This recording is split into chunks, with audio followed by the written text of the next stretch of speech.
So, Devilment as a band, how did you all come together as a collective? How did each member join? How do you know each other? I came back from Russia after a tour and went to see this god-awful band playing at the Railway in Ipswich.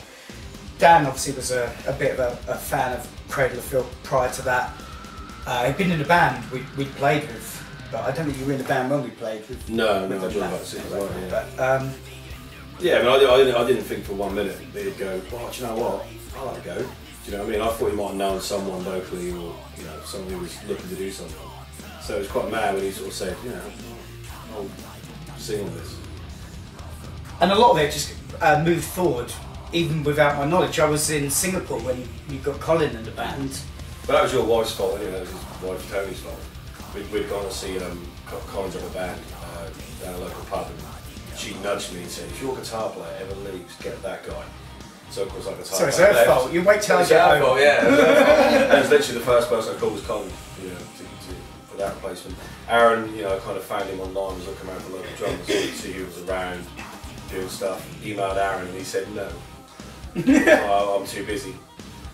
Nick was stalked the shit out of me to find out who it was. I didn't tell him, you know, it was basically, I think I put something like signed band, six bass player. Nick just blew me away. I walked in the room, and literally he played for 1 minute, and I was like, you got the gig, because it was just a no-brainer. I did some backing vocals on Girl from Mystery Island in the demo stages ages ago. Because you've been close friends with Nick for quite a while. Yeah, I was mates with Nick, and Nick said, oh, we need some backing vocals, do you want to do it? And I did.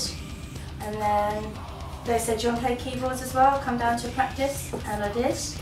And the rest is history. So for you though, it's quite a departure because everyone else comes from, if not a metal, you know, playing metal background, but from a love of metal. But you didn't grow up as a metaler. No, it was quite intimidating as well, to be honest. I was a little bit had a lot of anticipation when I was first doing backing vocals, worrying, was this going to be right, would they like it, how was it going to come out?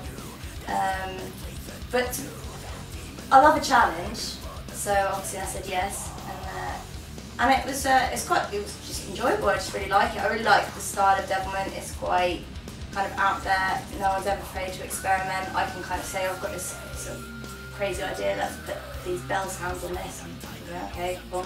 And I got a lot of guidance as well, especially in the studio with Danny and Scott, kind of helped me to sort of find my sound within the band. And the fact that you introduced loads of ideas, we go, wow, yeah, just that's cool. Yeah. You know, like vocal ideas, especially even on stuff like Beds of Burning, there's some vocal ideas on there that you just wouldn't really associate with. Well, I mean, I know we wouldn't associate Beds of Burning with metal. We have, you came up with that hook line that's sort of a reverse role of what is actually should be played on it. It sounds more like Tubular Bells, so it's given a jolly song this kind of menace, yeah. Which I think is what is good about the band. It has that sort of, like you say, nastiness and niceness. It's like Catholicism. It's a bit of each side. Yeah. It's sort of wavering between the two. So has this band helped you to step outside your box? Comfort zone. No, well, comfort zone. That's about my box, young man. I think it's less to do with your comfort zone, because I don't think it's your.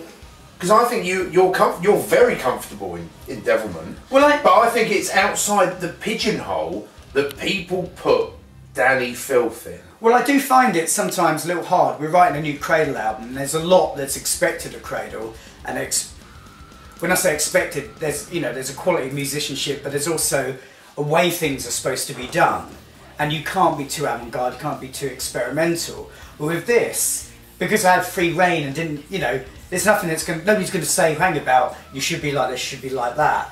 It just sort of came out, and at first I thought, well, maybe I'm being a bit too blasé or willy-nilly about what this is about or what we're doing here. But then there's no right or wrong or a guidebook to anything, only what people have already dictated before you. So with that in mind, it became more fresh. And already, Laura mentioned earlier on about another album. I don't think it's a good idea to talk about it now, but what I will mention is that I've already started thinking about what I'd like to do for it. And it's just sort of come out very easily because there are no restraints. There's no people saying, well, hang about. You've got to sound like this, you've got to sound like that, this has got to have this particular flavour, otherwise you know, people, it's going to go out of the listeners' comfort zones. And the good thing as well, because we are, you know, as we talked about earlier, all so local.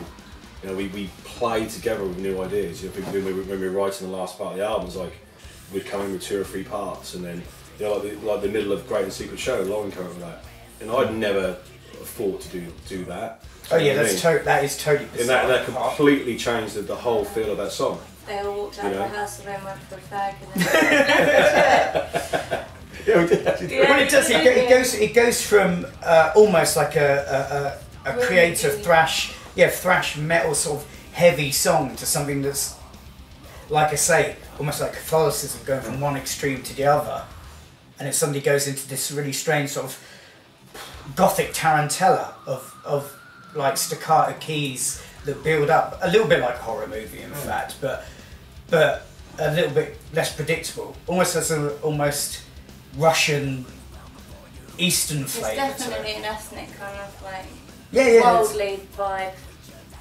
It's that removal of stereotypes. A completely different genre of music that he is usually associated with, which will open up the whole fact that Devilment cannot be pigeonholed. Well, I think, and I've learnt this from just being around not only the band, but the friends of the band, because since being sort of hanging out with young guys again. Yeah, present company accepted. Hey, how rude! You know, you suddenly realise there's lots of people that are into metal and other music, and my family, when we get together, they're into loads of different kinds of music, so the only thing we can actually acceptably get on with and agree with is 80s music. You suddenly realise music's either good or it isn't. It's either good, bad, or it's, you know, in the middle. And I think that's what we've made an album that we're very proud of. The thing that all the songs are great, but it's built of more than, you know, lots of different building blocks, not just from the metal genre, not just from the rock genre, or, you know, bringing little pieces in from like ethnic sounds and ethnic samples, violins, sound effects. Like dancey stuff. Yeah, quite dancey material. You know, Lauren does a lot of different styles of voices as well. So I think it, you know, it works. It serves to sort of break down the barriers a little bit.